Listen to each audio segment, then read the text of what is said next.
Hi, friends. Hey, listen, it's not Sunday, nor is it 5 o'clock. It's Tuesday at 6:30. What is going on?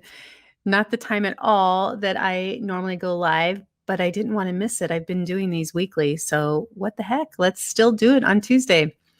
I have to tell you the real deal. My downstairs neighbor right now is driving me bonkers because he's a music producer, but he's not working in a studio. So he's working from his downstairs apartment um, with the music very loud. And it seems to be only about 16 to 32 measures of the same song. So I have this music going on in my head right now, and I want to scream just a little bit, but I won't because I'm not that kind of person. Um, Let's see. Oh, I wanted to talk to you about journaling and really how it has affected me and how it has become such an essential tool in my life. Now, listen, I've been journaling for years. I can still remember Mrs. DeWard in the sixth grade asking us to keep a journal during the school year. And so I started doing that. And she would say, put a little star in the corner. And if you put a star, that's an indicator to me that I won't read it. Please, Mrs. DeWard. I know you read everybody's stuff because everyone was writing. It's the sixth grade. Everyone's writing about their crushes and what's happening. I totally still have my journal. And I remember writing about, or I went and looked back at it a couple of years ago during a move. And one of the comments, one of the things I was writing about was, the arguments my parents were having. Oh my gosh. Now, if I was a teacher, I would really want to look at that stuff. And I know there's no way that she did not read that. So I want to talk to you about journaling and why it has been so helpful for me. I'm a coach, and many of the people that are in this group here with me are also coaches. There's often this question about how do we become our own best coaches? And I'm telling you the real deal, it's journaling. Journaling is how I have been able to do it because when we're in our worst conditions, right? When we're really stumbling around with what is happening in our lives, this is a big knot of thoughts up here.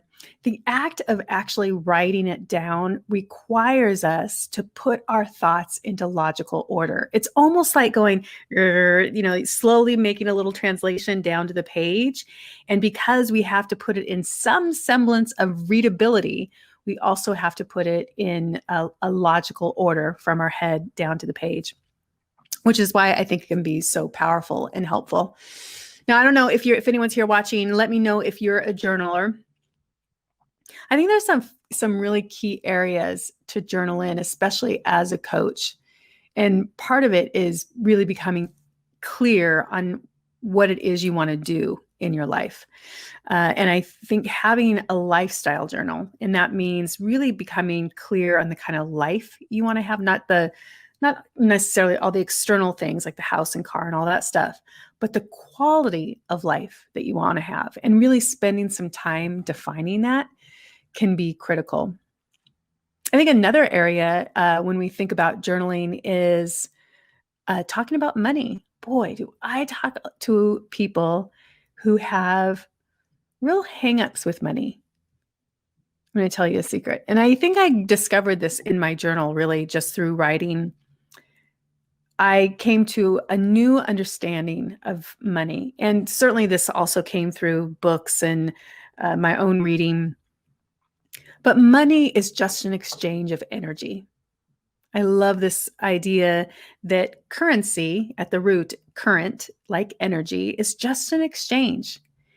And people are exchanging for you. They're not paying for you necessarily. They're paying for the value that you provide them in whatever form. If you have a theater, if you have a service that you provide, shoes provide, purses, if I think about it, if we really think about it, like a Kate Spade purse is really just a purse, just like any other purse.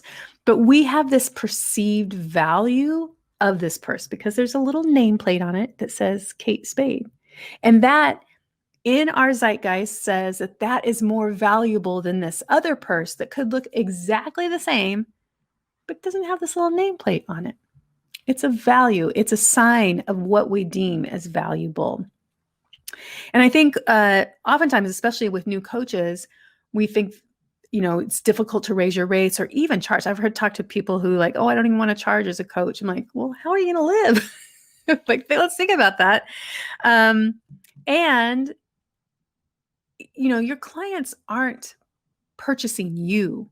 It's not a value judgment on you. It's on the service that you provide them. And every time I start working with new coaches and start talking about, well, do you think you can really help people? Oh, yes, I definitely can. I know I can help people. I've been down the road. Well, don't you think that's valuable? The pain and suffering that people are in right now, or the big goals that they want to get to, and they can't seem to get to, but they can through your help. Don't you think that's valuable to people? Yes. Of course it is. But thinking about them when we talk about money and our hangups with money, just knowing what are our views on money? What's that understanding of money? And kind of dissecting all of that for ourselves. Another area, especially as a coach, that can be super helpful to journal on is just your coaching business. Keeping track of the ideas. I know so many people who have all these great ideas about blog posts, about things they want to offer up. And then they have the flash and then it goes away, right? But spending some intentional time to look at and craft your business as a coach and thinking about what do you want it to look like can be super helpful. And the last one, I think, we talked about quality of life. And the last one is I think is critical. It's really that idea of defining in the journal, who is the human you want to be? And really spending some time thinking about that. And there's a lot of areas that you can look at in that. Like when we think about who we want to be, that could be in relation to our intelligence. It could be in relation to our health and fitness, into our emotional intelligence, our finances, our career, our relationships, our parenting, all of these things. And you take into account, who do I want to be in all of these realms? And it's not enough to define what it is you want or who you want to be, but then in your journal, really capturing for yourself, well, what's the next step I need to take to get there?